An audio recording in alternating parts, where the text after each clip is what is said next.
Hi, everybody. This is Francisco Gil-White for our weekly podcast, our weekly Bible podcast. Today, we're going to be discussing Parasha Ekev, which goes from Deuteronomy or Devarim 7:12 to 11:25. I'm going to read it because I think it's interesting to focus a little bit on the text. But before I do, I want to share some thoughts on the differences between monotheism and polytheism, because once we reflect on these differences, I think that the text is going to shine with meaning. So it'll make it easier for us after I cover some of these points to have an ear for those nuances and to really pay attention to what makes monotheism special. Forgive me. So here's what I want to say about this. Once you understand that for the longest time, most of the world was polytheist, then you get it. Monotheism is very, very strange. And even after monotheism appeared, and despite its success, I would buck the urge to exaggerate that success, because the polytheistic temptation, in my view, has always remained very strong, even within Judaism and Christianity. As the Bible, in fact, prophesied would be the case, because the Bible is full of, it's constantly saying to the Lord and Moses are constantly saying to the Israelites that they're not going to be able to do it. They're not going to be able to stay faithful monotheists. They're sure it's going to fail. They keep making prophecies that the Israelites will be unfaithful to the Lord and will abandon the laws and will seek other gods. And this is a recurring theme, right? So the Torah makes it very clear that monotheism is very difficult. And it's difficult even for the Israelites who have this very close relationship with the Lord, right? So what does that mean? Well, it seems to me that polytheism is what comes naturally to us. And therefore that monotheism requires a lot of work, and that it remains strange even for believers. And this fascinates me. I think this is very, very interesting. So what we have is that the arrival of Jewish monotheism in human history introduces a very peculiar relationship between faithful and deity, which is entirely different to what happens in polytheism. In polytheism, you make an offering to the god the way you pay for a service. So the god has power, and that power can be used for your own ends, to get you the things you want, right? So you pay the god whatever that god, quote unquote, charges for directing his or her power in your benefit. Depending on your goal, of course, you'll go pay the god that controls the relevant power. You don't go to Mars for rain, right? And the bigger the ask, the more you want to get from the gods, then the bigger the payment must be, right? Of course, there are many nuances that we could discuss around all this, but I'm not interested in getting into the weeds. I'm just interested in the basic structure for now. So in polytheism, the believer manipulates the gods, whether to propitiate them in his favor or else to appease them. And sacrifice and prayer are the quote unquote technologies of that manipulation. All right. So let us say that's the basic structure, the basic relationship in polytheism. So here's the contrast. Here's the big contrast. In polytheism, the stress is on what humans want and how they might get it from the gods. In Jewish monotheism, the stress is on what God wants and how he might get it from humans. Okay? So polytheistic gods don't have, grand historical purposes. They do have wants and needs, to be sure, but these are mundane. mundane wants and needs. They like to have sex, they like to win wars, they like to brag about their powers, but they're only weakly interested in human affairs. And only insofar as humans actually drag them into all that, right? They just as soon back one side or back the other, depending on who sacrifices more or prays the most or whatever. Or perhaps not. The polytheistic gods are famously capricious and willful and may do anything. And they may break their promises, right? Now, the God of Israel, by contrast, is totally interested in a consistent human outcome, that his chosen people do well. And for him, success means that his chosen people, meant to be a holy people, keep to his commandments, which are designed to make people ethical. See, that's key. Here, the relationship of the deity to the faithful is rather the opposite of what we find in polytheism. In Jewish monotheism, God needs, apparently, for the Jewish people to behave themselves. So in Jewish monotheism, it is God who tries to manipulate the believers to get them to be good. It's exactly the opposite. The creature or the entity with whose needs are central here is not the believer who's trying to manipulate the God. It's the other way around. The needs of God are central here, and he tries to manipulate the people to get what he wants from them. Okay, he tries to manipulate the believers to get them to be good. And God's technologies of manipulation are mainly three.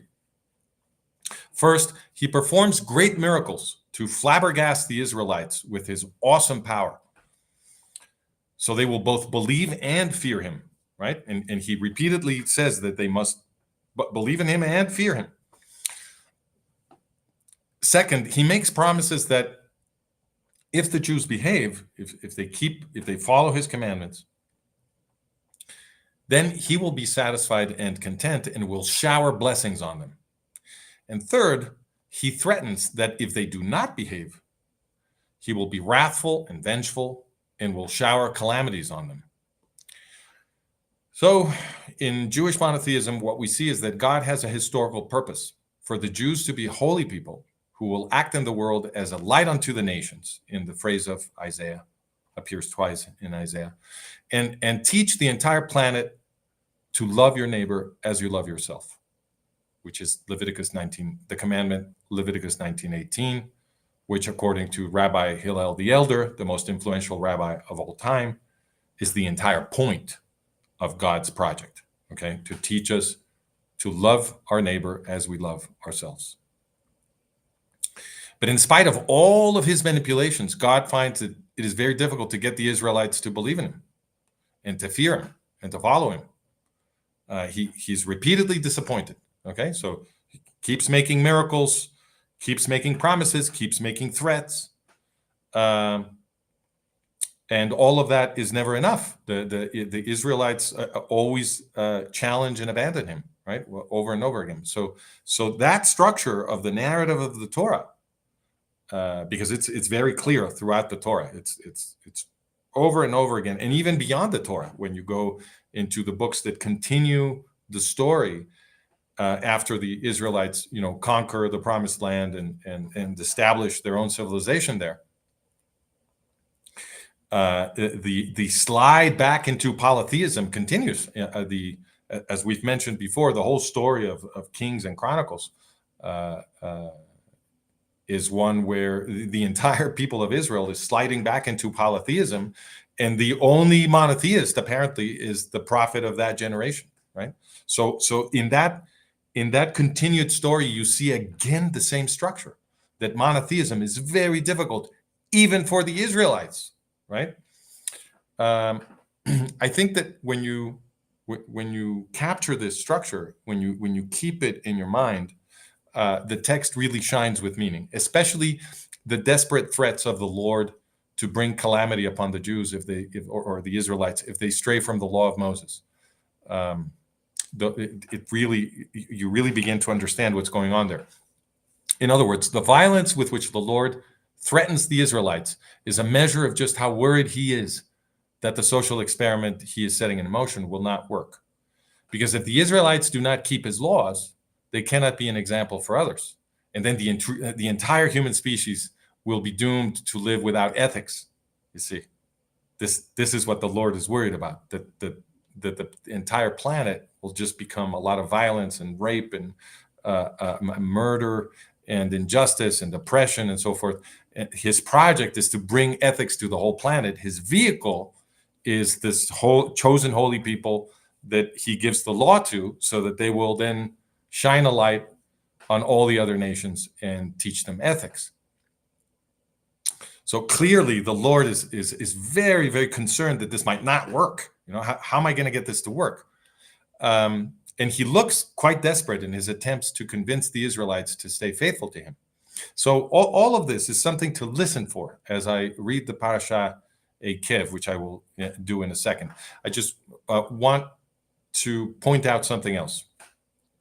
I think something else worth listening to is how all of this must sound to Jewish ears. And if you're not Jewish, I ask you to do an empathetic exercise. I am not Jewish either.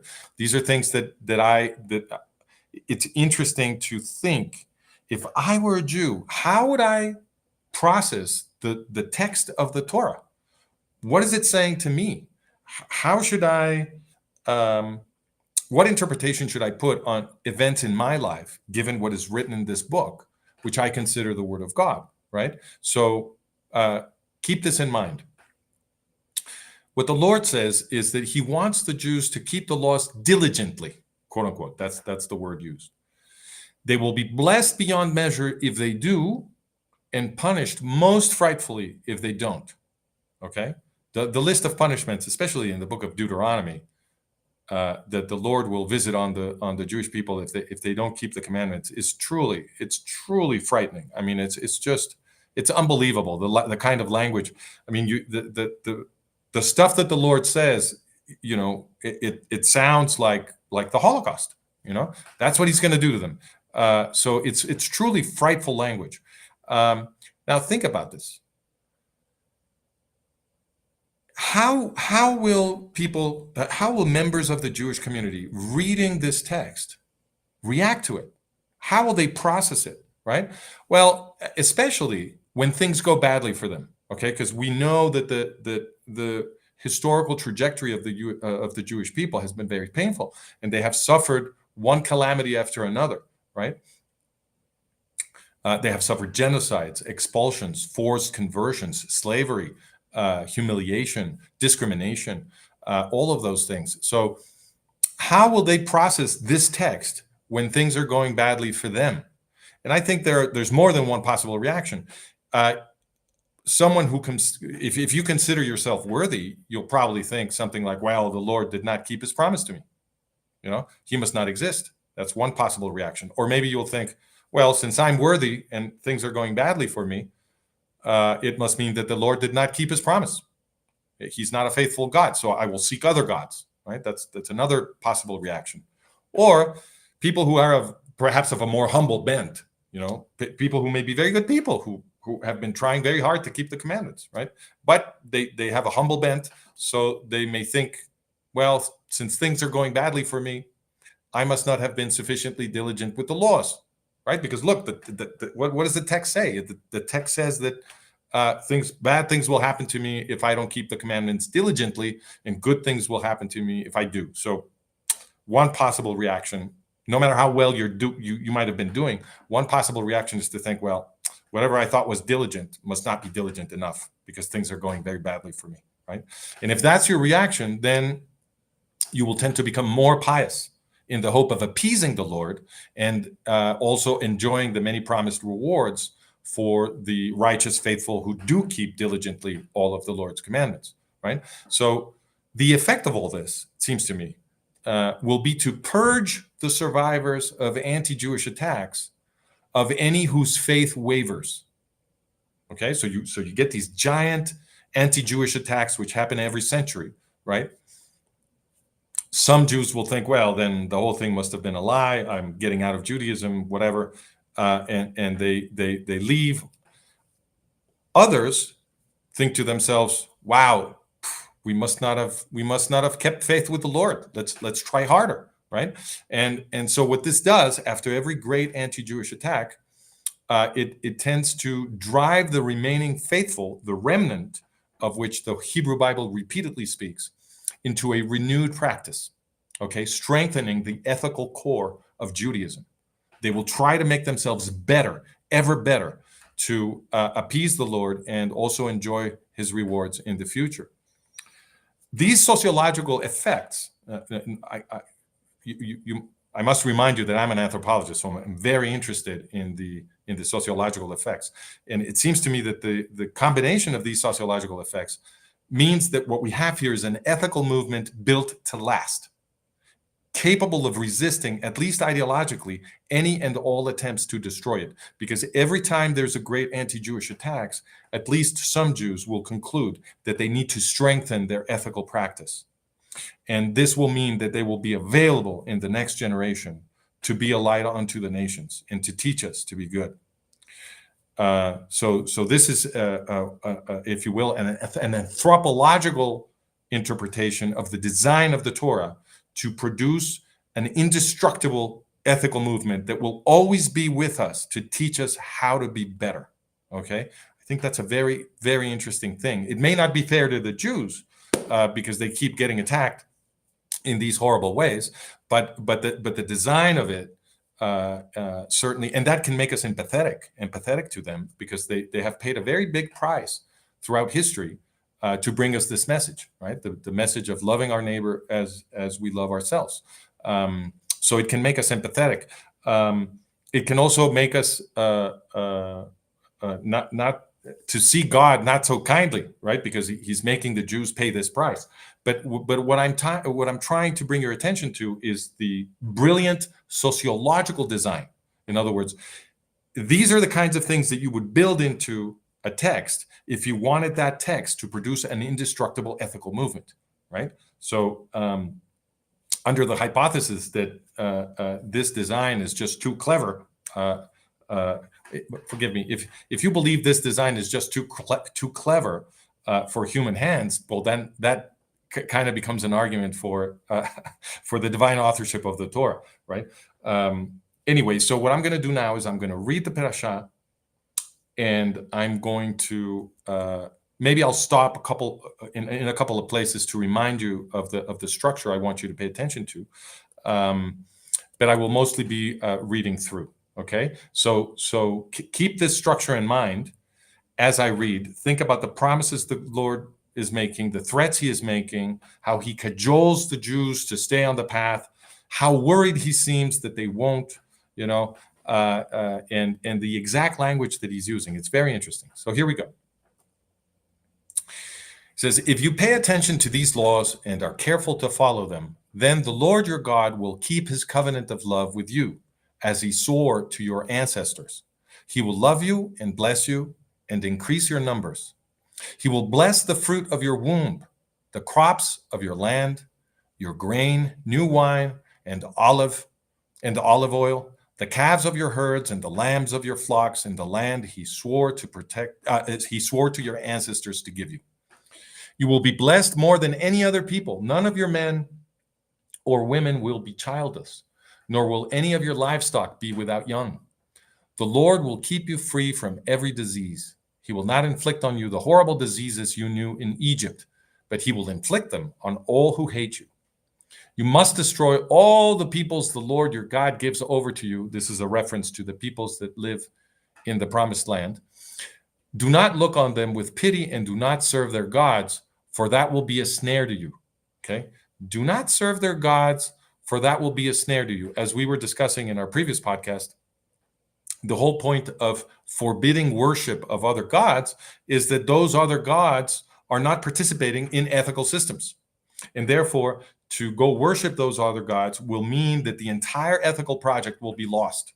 Okay? So it's not merely, yes, God says that he's a jealous God and he doesn't want the Israelites worshiping anybody else and so forth. And he may put it in those terms, right? In terms of his personality, he's a jealous God. But in anthropological terms, What it means is that if you don't go worship other gods, you won't be contaminated by the value system of the polytheistic religions, which are unethical, right? So in polytheistic religions, you manipulate the gods for good or for evil. It can go either way. It depends on what kind of person you are, right? So if you want something bad to happen to somebody else, you can go pay the relevant god, whatever price he or she charges, and then that god will curse somebody else and bring calamity on them, right? So that would be unethical. And that can happen in polytheism the whole time. Whereas in monotheism, the whole point is to love your neighbor as you love yourself. And therefore, one way to keep the ethical movement stable is, of course, to forbid any participation in polytheistic systems which have a completely different value system. I'll keep reading. You may say to yourselves, these nations are stronger than we are. Oh, you know what I'll do? I thought I might do this and then I forgot. I'm going to put the text on the screen to make it even easier to follow. So, and as soon as I do that, I will keep reading. Here we go. You may say to yourselves, these nations are stronger than we are. How can we drive them out? Those are the nations that live in the promised land. But do not be afraid of them. Remember well what the Lord your God did to Pharaoh and to all of Egypt. Okay? This is a reference to his miracles, which are meant to wow the Israelites into accepting that this is the powerful God that they must believe in and follow, right? But do not be afraid of them. Remember well what the Lord your God did to Pharaoh and to all of Egypt. You saw with your own eyes the great trials, the signs and wonders, the mighty hand and outstretched arm with which the Lord your God brought you out. The Lord your God will do the same to all the peoples you now fear. Moreover, the Lord your God will send the hornet among them until even the survivors who hide from you have perished. Do not be terrified by them, for the Lord your God who is among you is a great and awesome God. The Lord your God will drive out those nations before you, little by little. You will not be allowed to eliminate them all at once, or the wild animals will multiply around you. But the Lord your God will deliver them over to you, throwing them into great confusion until they are destroyed. He will give their kings into your hand, and you will wipe out their names from under heaven. No one will be able to stand up against you. You will destroy them. The images of their gods you are to burn in the fire. Listen, this is again, careful. Do not follow the polytheistic religions. The images of their gods you are to burn in the fire. Do not covet the silver and gold on them, and do not take it for yourselves, or you will be ensnared by it, for it is detestable to the Lord your God. Do not bring a detestable thing into your house, or you, like it, will be set apart for destruction. Regard it as vile and utterly detested, for it is set apart for destruction.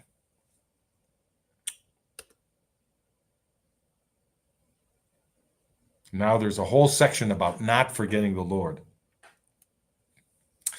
Do not forget the Lord. Be careful to follow every command I am giving you today, so that you may live and increase and may enter and possess the land the Lord promised on oath to your ancestors. Remember how the Lord your God led you all the way into the wilderness these 40 years, to humble and test you in order to know what was in your heart, whether or not you would keep his commands. How about that? He kept them 40 years in the desert to humble and test them, in order to know whether they could follow and keep his commands. He is clearly very worried that this is not going to work. He spends 40 years testing the social material, right, that he's working with, which is the Israelite people, right? He's testing it over and over again to see if they will break, if they will cave under pressure, right? Because once the Lord stops intervening directly the whole time, right? Once he kind of lets them loose into history, which is going to happen soon, they're going to be subject to tremendous pressures. Why? Because an ethical people who has a tradition of coming from a slave revolt, right, that gained its own liberty fighting a slave revolt, with a body of law designed to protect everybody's rights and to fight oppression, right? Those people are going to become the targets of the totalitarians in any generation, right? The people who want to enslave us all will always identify the Jews first as a target because they want to get rid of the light unto the nations so that other peoples will not learn to fight for freedom and to love their neighbors, right? So there's no question that the Jews are going to be tested in history. So in the incubator, which is the Sinai desert, the Lord spends 40 years testing the social material to see if it's going to be resistant, if it's going to work, because he knows the attacks are going to be tremendous. Okay, remember how the Lord your God led you all the way into the wilderness these 40 years to humble and test you in order to know what was in your heart, whether or not you would keep his commands. He humbled you, causing you to hunger, and then feeding you with manna, which neither you nor your ancestors had known, to teach you that man does not live on bread alone, but on every word that comes from the mouth of the Lord. Your clothes did not wear out, and your feet did not swell during these 40 years. Know then in your heart that as a man disciplines his son, so the Lord God disciplines you. In other words, the Lord is molding the social material, right? This is the Lord manipulating the Israelites so that the Israelites will do what the Lord needs. It is the Lord's needs that are central here, not human needs, not the needs of the Israelites. The Israelites are chosen to fulfill God's purpose. God's purpose is central. Very, very particular about monotheism. He says, observe the commands of the Lord your God, walking in obedience to him and revering him. For the Lord your God is bringing you into a good land, a land with brooks, streams, and deep springs gushing out into the valleys and hills, a land with wheat and barley, vines and fig trees, pomegranates, olive oil, and honey, a land where bread will not be scarce and you will lack nothing, a land where the rocks are iron and you can dig copper out of the hills. When you have eaten and are satisfied, praise the Lord your God for the good land he has given you. Be careful that you do not forget the Lord your God, failing to observe his commands, his laws, and his decrees that I am giving you this day. Otherwise, when you eat and are satisfied, when you build fine houses and settle down, when your herds and flocks grow large, and your silver and gold increase, and all you have is multiplied, then your heart will become proud, and you will forget the Lord who brought you out of Egypt, out of the land of slavery. Here's the prophecy, okay? Things will become easy, you will get comfortable, and once you get comfortable, you will forget that all of that was a blessing from the Lord, and you will forget the Lord who brought you out of Egypt, out of the land of slavery. You will, in other words, you will forget that your freedom is a gift from the Lord, and you will abandon, his laws, his commandments, and that faithlessness will then bring the calamities, because the Lord will then punish the Jews for abandoning the law, right? So he says, you will forget the Lord your God who brought you out of Egypt, out of the land of slavery. He led you through the vast and dreadful wilderness, that thirsty and waterless land with its venomous snakes and scorpions. He brought you water out of hard rock. He gave you manna to eat in the wilderness, something your ancestors had never known, to humble and test you so that in the end it might go well with you. You may say to yourself, my power and the strength of my hands have produced this wealth for me. But remember the Lord your God, for it is he who gives you the ability to produce wealth and so confirms his covenant, which he swore to your ancestors as it is today. If you ever forget the Lord your God and follow other gods and worship and bow to them, I testify against you today that you will surely be destroyed. Like the nations the Lord destroyed before you, so you will be destroyed for not obeying the Lord your God. Again, the Lord seems very, very worried. He's very worried that this is not going to work. He makes promises of great prosperity and satisfaction for the Jewish people. But if they don't follow his commandments, the punishment is not going to be light, right? He's going to destroy them, he says. Okay? Not because of Israel's righteousness. And here, the Lord in this section is trying to inject humility, right? So the main message is, don't think that anything you achieve and anything that you get from this planet is something that I give to you because you deserve it. So he's very redundant on this message. He's very insistent that it's not because the Jews are so fantastic and so deserving that he's giving them this, but because the non-Jews are so wicked. In other words, he has managed to make the Jews better. They are not optimal in the Lord's eyes, but they are better than the wicked polytheistic nations that don't know anything about ethics. So it's not that the Jews deserve the blessings of the Lord. It's the message is something like, well, you're the best I got, and the other peoples are just so bad that I'm going to destroy them and give you their lands so that we can at least try this social experiment of ethics with you, right? You're still imperfect social material, but this is the best I can do. We're going to give it a try, right? So this is what he says. Hear, Israel, you are now about to cross the Jordan to go and dispossess nations greater and stronger than you, with large cities that have walls up to the sky. The people are strong and tall, Anakites. You know about them and have heard it said, who can stand up against the Anakites? But be assured today that the Lord your God is the one who goes across ahead of you like a devouring fire. He will destroy them. He will subdue them before you, and you will drive them out and annihilate them quickly, as the Lord has promised you. After the Lord your God has driven them out before you, do not say to yourself, the Lord has brought me here to take possession of this land because of my righteousness. No, it is on account of the wickedness of these nations that the Lord is going to drive them out before you. It is not because of your righteousness or your integrity that you are going in to take possession of their land, but on account of the wickedness of these nations, the Lord your God will drive them out before you to accomplish what he swore to your fathers, to Abraham, Isaac, and Jacob. Understand then that it is not because of your righteousness that the Lord your God is giving you this good land to possess, for you are a stiff-necked people. Okay, now this is the transition into the next section. What does a stiff-necked people mean?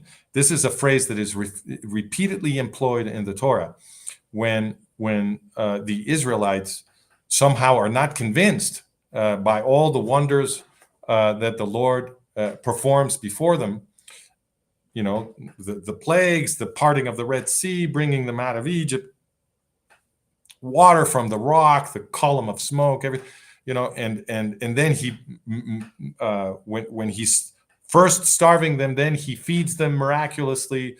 See, I can punish, I can reward. He's doing all of this conditioning, this teaching, and still it is not enough. And the Israelites slip back into polytheism. So this is why he calls them a stiff-necked people. He says, no matter what I do, I can't seem to get you to believe in me, to trust that I will use my power to make you prosperous so long as you keep my commandments. I can't convince you. You're a stiff-necked people. Again, this is not, you should not interpret that this is in any way a disparagement of the Jews. That's not what this is. What the way to interpret this, in my view, is that what the text is telling us is that monotheism is very difficult. And nobody does it better than the Jews. Nobody. So if you think this text is somehow attacking the prestige of the Jews, and you're not a Jew, well, I think the conclusion for us non-Jews, is that we must be even worse. We must be even worse at doing what the Lord wants than the Jews, because nobody does it better than the Jews, right? Nobody has kept the commandments of the Lord better than the Jews throughout these centuries, right? So the Lord is tough on the Jews. This is tough love, but clearly he is saying that the non-Jews are even worse, and that's us. So don't think, if you're a non-Jew, don't think that you're going to read this text and somehow feel superior. The Lord doesn't consider us superior, right? What the text is saying is that monotheism is extremely difficult, even for the Jews. But they're still the ones who do it best, or least worst, if you will. Okay, so he says you're a stiff-necked people, and this is the segue into the God and Moses remembering the golden calf episode, which they never forget. God never forgets this episode. He remains mad about it until the end of the Torah. The golden calf. Remember this and never forget how you aroused the anger of the Lord your God in the wilderness. From the day you left Egypt until you arrived here, you have been rebellious against the Lord. At Horeb, you aroused the Lord's wrath so that he was angry enough to destroy you. When I went up on the mountain to receive the tablets of stone, the tablets of the covenant that the Lord had made with you, I stayed on the mountain 40 days and 40 nights. I ate no bread and drank no water. The Lord gave me 2 stone tablets inscribed by the finger of God. On them were all the commandments the Lord proclaimed to you on the mountain out of fire on the day of the assembly. At the end of the 40 days and 40 nights, the Lord gave me the 2 stone tablets, the tablets of the covenant. Then the Lord told me, go down from here at once, because your people whom you brought out of Egypt have become corrupt. They have turned away quickly from what I commanded them and have made an idol for themselves. And the Lord said to them, I have seen this people. And the Lord said to me, forgive me, I have seen this people, and they are a stiff-necked people indeed. Let me alone so that I may destroy them and blot out their name from under heaven, and I will make you into a nation stronger and more numerous than they. I will one day give a whole presentation on the phrase "let me alone," because the phrase "let me alone" is tremendous. This is the Lord God, creator of the universe. He can destroy the Jewish people, if the Israelites, if he wants. But he asks for Moses' permission. Let me alone. He is asking for Moses' permission. He won't do it unless Moses says, all right, let's destroy them. And that is profoundly interesting. I'm not going to get into sideline just yet. If I have time, I may return to it. But there will be another opportunity to examine this phrase, let me alone, because there's something truly profound going on there. So he says, let me alone so that I may destroy them and blot out their name from under heaven. And I will make you into a nation stronger and more numerous than they. So I turned and went down from the mountain while it was ablaze with fire. So God's still up in the mountain, the presence of God ablaze with fire is still up there. And Moses comes down. And the 2 tablets of the covenant were in my hands. When I looked, I saw that you had sinned against the Lord your God. You had made for yourselves an idol cast in the shape of a calf. You had turned aside quickly from the way that the Lord had commanded you. So I took the 2 tablets and threw them out of my hands, breaking them to pieces before your eyes. Then once again I fell prostrate before the Lord for 40 days and 40 nights. I ate no bread and drank no water because of all the sin you had committed, doing what was evil in the Lord's sight, and so arousing his anger. Okay, so this behavior is Moses atoning for the people. Okay, he eats no bread, drinks no water. He becomes kind of the whipping boy for the Israelites, so that the Lord will forgive them. And Moses says, I feared the anger and wrath of the Lord, for he was angry enough with you to destroy you. But again, the Lord listened to me. Okay, so here's the counterpart. So the Lord says, let me alone. How does he say it? He says, let me alone so that I may destroy them, right? And here Moses says, but again, the Lord listened to me. Okay, he was able to appease the Lord. He was able to intercede for the Israelites because the Lord asked for Moses' permission. He said, let me alone. And Moses said, no. And he begged the Lord to let them live. And the Lord said, okay. All right. Once again, I think there's something profound going on here.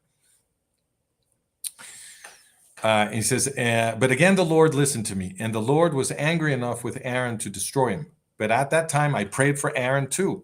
Also, I took that sinful thing of yours, the calf you had made, and burned it in the fire. Then I crushed it and ground it to powder as fine as dust, and threw the dust into a stream that flowed down the mountain. So notice, this is, if you will, a puritanical act, right? So the idol itself must be completely destroyed. But it's also the loss of wealth, because to build the calf, Aaron had requested everybody to bring whatever they had, rings, necklaces, whatever, bracelets that might be made of gold.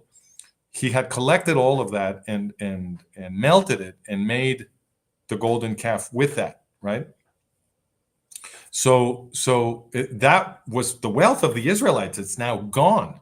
So they went back to polytheism. Boom, their entire wealth is gone. You also made the Lord angry at Tabra, at Massa, and at Kibroth Hatava. Massa, remember, is we discussed this last time. It's the episode where the Israelites get very scared because there's nothing to drink all of a sudden. They're in the desert. And so they start doubting the Lord, and even talking about, how much better it was in Egypt, because they never had thirst in Egypt. They were oppressed, but at least they had stuff to eat and to drink.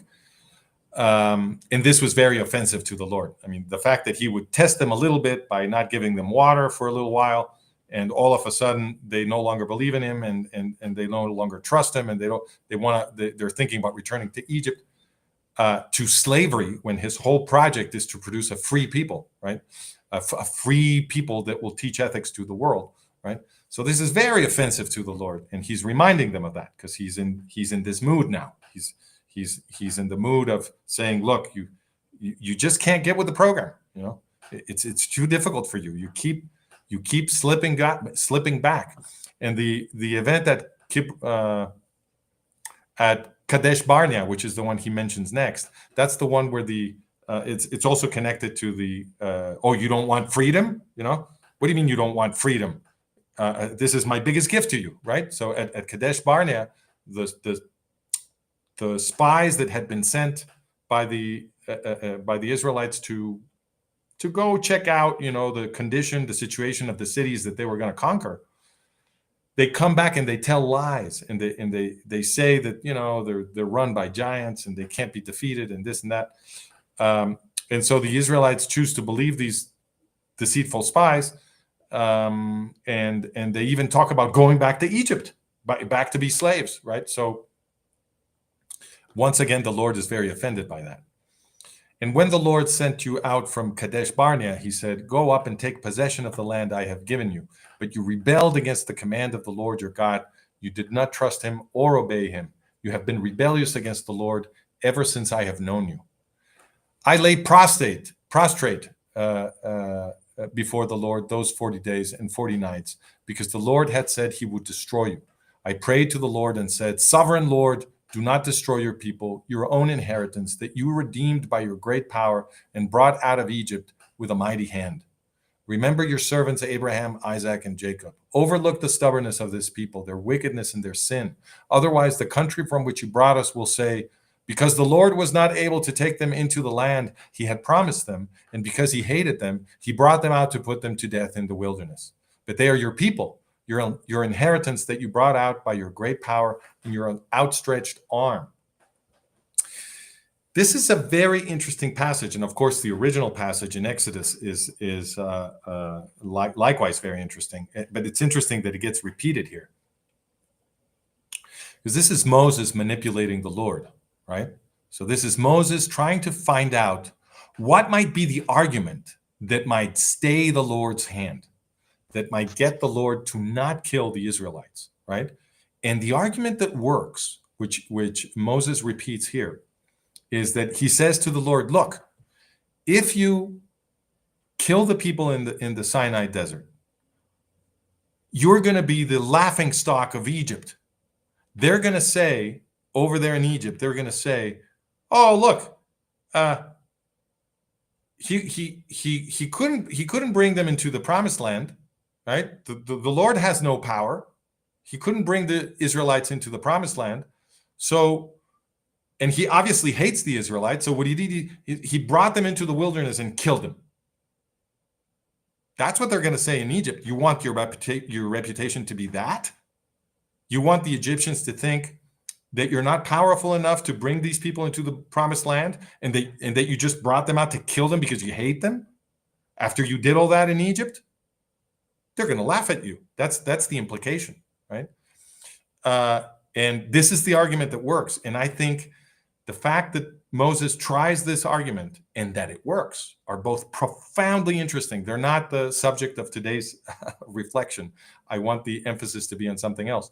But I will be coming back to this because this is profoundly interesting. And then I can't seem to get to the next page. Hold on. Oh, there we go. Tablets like the first ones. At that time, the Lord said to me, chisel out 2 stone tablets like the first ones and come up to me on the mountain. Also, make me a wooden ark. I will write on the tablets the words that were on the first tablets, which you broke. Then you are to put them in the ark. So I made the ark out of acacia wood and chiseled out 2 stone tablets like the first ones. And I went up on the mountain with the 2 tablets in my hands. The Lord wrote on these tablets what he had written before, the 10 commandments he had proclaimed to you on the mountain out of the fire on the day of the assembly. And the Lord gave them to me. Then I came back down the mountain and put the tablets in the ark I had made, as the Lord commanded me, and they are there now. The Israelites traveled from the wells of Bene-Jaakan to Mosera. There Aaron died and was buried, and Eleazar his son succeeded him as priest. From there they traveled to Gudgoda. I have no idea how to pronounce these words. And on to Jotbathah, a land with streams of water. At that time, the Lord set apart the tribe of Levi to carry the ark of the covenant of the Lord, to stand before the Lord, to minister and to pronounce blessings in his name, as they still do today. That is why the Levites have no share or inheritance among their fellow Israelites. The Lord is their inheritance, as the Lord your God told them. Now, I had stayed on the mountain 40 days and 40 nights, as I did the first time, and the Lord listened to me at this time also. It was not his will to destroy you. Go, the Lord said to me, and lead the people on their way, so that they may enter and possess the land I swore to their ancestors to give them. Fear the Lord. Again, we talked about this last time. It is very important in the Torah for the Israelites to fear the Lord. And the Lord insists on this. The Lord and Moses both insist on this over and over again. And within this interpretation that I'm pushing, which is that monotheism is really, really difficult, and that the author of the Torah, whoever you think that was, is obviously very conscious of this, right? And therefore, fearing the Lord so that you don't break his commandments is a key technology, right? It's a key technology to keep the Israelites obedient.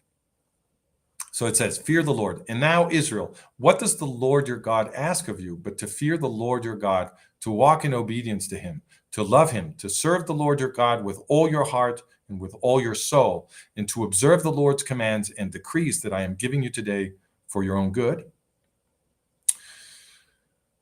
To the Lord your God belong the heavens, even the highest heavens, the earth, and everything in it. Yet the Lord set his affection on your ancestors and loved them, and he chose you, their descendants, above all the nations, as it is today.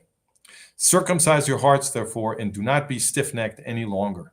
For the Lord your God is God of gods and Lord of lords, the great God, mighty and awesome, who shows no partiality and accepts no bribes. What does it mean to circumcise your hearts? Well, what is circumcision, right? That the way to find a reasonable interpretation is, of course, first to ask yourself, what is circumcision? And circumcision, Brit Milah, is the holiest ritual in all of Judaism. And what it symbolizes is the commitment of a Jew to follow the commandments of the law of Moses. Okay? So, given that circumcision is the symbol of your commitment to follow the commandments, to circumcise your heart means that your intention must be to follow the commandments, right? Because the heart is the metaphor of emotion and intention it has been forever. The heart, the organ is believed to be the seat of emotion and intention. We still speak this way, even though we may not give the heart the entire credit for emotion and intention. Although you shouldn't give it no credit, because now apparently we know that there are neurons in the heart. So there is a connection there. The intuition we've had is reasonable. But because the heart is the metaphor of emotion and intention, to circumcise your heart means that your commitment to follow the law has to be a felt commitment. You have to put your heart into it, right? That's what it means to circumcise your heart. I think that would be my interpretation. So it says, circumcise your hearts, therefore, and do not be stiff-necked any longer. In other words, if you truly commit with your heart, you will not slip back. You will not be stubborn. You will not be stiff-necked, right? You'll be able to follow the commandments joyfully, is almost what this text is saying. For the Lord your God is God of gods and Lord of lords, the great God, mighty and awesome, who shows no partiality and accepts no bribes. In other words, accepts no bribes. What does that mean? Well, we were saying at the beginning, the relationship of the polytheist to the deity is one, it's almost a commercial relationship. It's that you want the deity to do something and you come pay the deity with a sacrifice, whatever the deity charges, right? And God is saying that relationship is corrupt. He will accept no such bribes. Okay? Don't ever try to appease God or manipulate God, the God of Israel, by bringing him a little something in the hopes that will allow you to hurt somebody else or to get riches for yourself or whatever. No. He accepts no bribes. That means that the only way to appease him or propitiate him is to love your neighbor. Okay, that's what he's interested in. You want things to go well for you? Fine. Then love your neighbor as you love yourself. But don't think that you're going to bribe me with anything else. The only thing he's interested in is ethical behavior. Okay, what the Bible calls righteousness, over and over again. Okay, that English word righteousness is we really should be translating it as ethics. That's a kind of an old English way of talking about ethics, and the fact that we keep saying righteousness in modern translations, in fact, muddies our understanding of what's going on, because righteousness sounds like it's proximate to self-righteousness, and self-righteousness is an awful thing, and it's the opposite of ethics, actually. So I think it would be better if modern biblical translations said ethics instead of righteousness, because that's our modern term ethics is precisely what God is interested in. He's interested in liberty, justice, peace, brotherhood, compassion. What else? Equality, and so forth, right? So dignity and so forth. All of these things are important to the Lord. Anything that is under the rubric of ethics, right? So that is why he takes no bribes. You can't treat him the way you would have treated some polytheistic deity. He defends the cause of the fatherless and the widow. See? Ethics. He is there to help those in need. He defends the cause of the fatherless, the orphans, and the widow, and loves the foreigner residing among you, giving them food and clothing. Loves the foreigner residing among you. What does that mean? The foreigner residing among you is the most vulnerable person because he doesn't have a network to fall back on, right? So nobody is more vulnerable than the foreigner living amongst another people. And the Lord says, because this is the most vulnerable person, I love this person especially, and you must protect this person. Okay? So who are the most vulnerable? The orphan. The orphan doesn't have a father and a mother to take care of him, right? The widow who has lost her husband, her protector, right? And the foreigner who doesn't even have any kind of social network, all alone, right? Those are the people that the God especially protects, because he is especially, the entire point of his social project is to bring ethics to the world through the Jewish people as a light unto the nations, to the Goyim, right? So, and you are to love those who are foreigners, for you yourselves were foreigners in Egypt. Okay? You are to love those who are foreigners, for you yourselves were foreigners in Egypt. Don't think that I am commanding you only to love the Israelites. The Jews are commanded to love everybody. Fear the Lord your God and serve him. Hold fast to him and take your oaths in his name. He is the one you praise. He is your God who performed for you those great and awesome wonders you saw with your own eyes. Your ancestors who went down into Egypt were 70 in all, and now the Lord your God has made you as numerous as the stars in the sky. Okay, we're running out of time. I have to read up until, let me see, up until 11:25. Okay, we can make it. We can make it.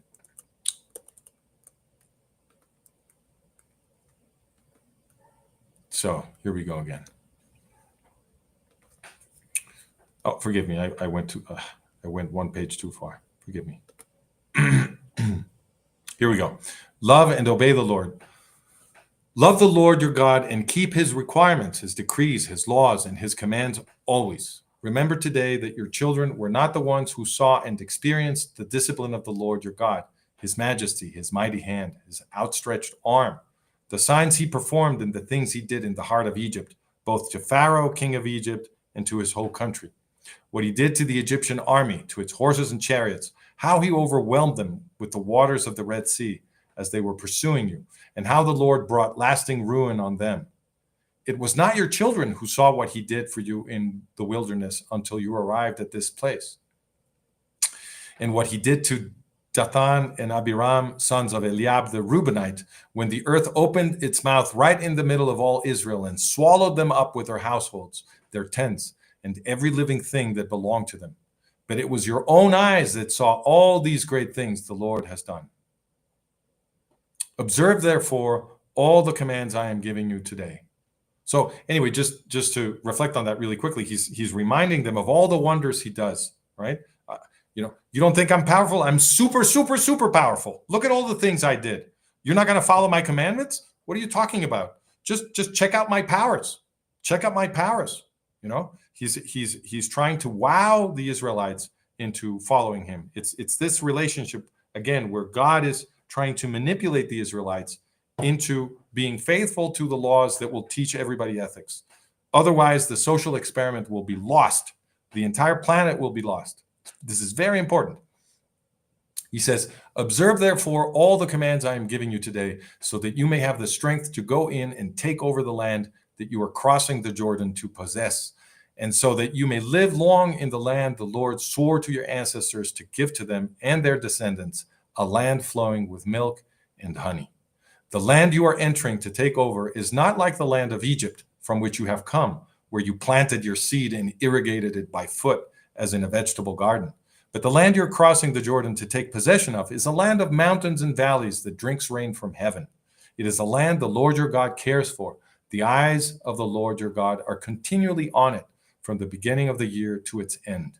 So if you faithfully obey the commands I am giving you today, to love the Lord your God and to serve him with all your heart and with all your soul, then I will send rain on your land in its season, both autumn and spring rains, so that you may gather in your grain, new wine, and olive oil.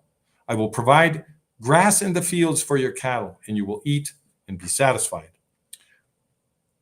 Be careful, or you will be enticed to turn away and worship other gods and bow down to them. Then the Lord's anger will burn against you, and he will shut up the heavens so that it will not rain, and the ground will yield no produce, and you will soon perish from the good land the Lord is giving you. Fix these words of mine in your hearts and minds. Tie them as symbols on your hands and bind them on your foreheads. Teach them to your children, talking about them when you sit at home and when you walk along the road, when you lie down and when you get up. Write them on the doorframes of your houses and on your gates, so that your days and the days of your children may be many in the land the Lord swore to give your ancestors, as many as the days that the heavens are above the earth. If you carefully observe all these commands I am giving you to follow, to love the Lord your God, to walk in obedience to him and to hold fast to him, then the Lord will drive out all of these nations before you. and you will dispossess nations larger and stronger than you. Every place where you set your foot will be yours. Your territory will extend from the desert to Lebanon and from the Euphrates River to the Mediterranean Sea. No one will be able to stand against you. The Lord your God, as he promised you, will put the terror and fear of you on the whole land wherever you go. And that concludes today's Parasha Ekev. Thank you for joining me. I hope this was useful. And I look forward to your comments. You don't have to agree with anything I said. Everybody is free to interpret the Holy Book as best they see fit. But I do think that we have both a rational and a religious obligation, regardless of what our personal belief might be. I think we have a rational, and if we are believers, also a religious obligation to interpret the text in the way that makes it most coherent.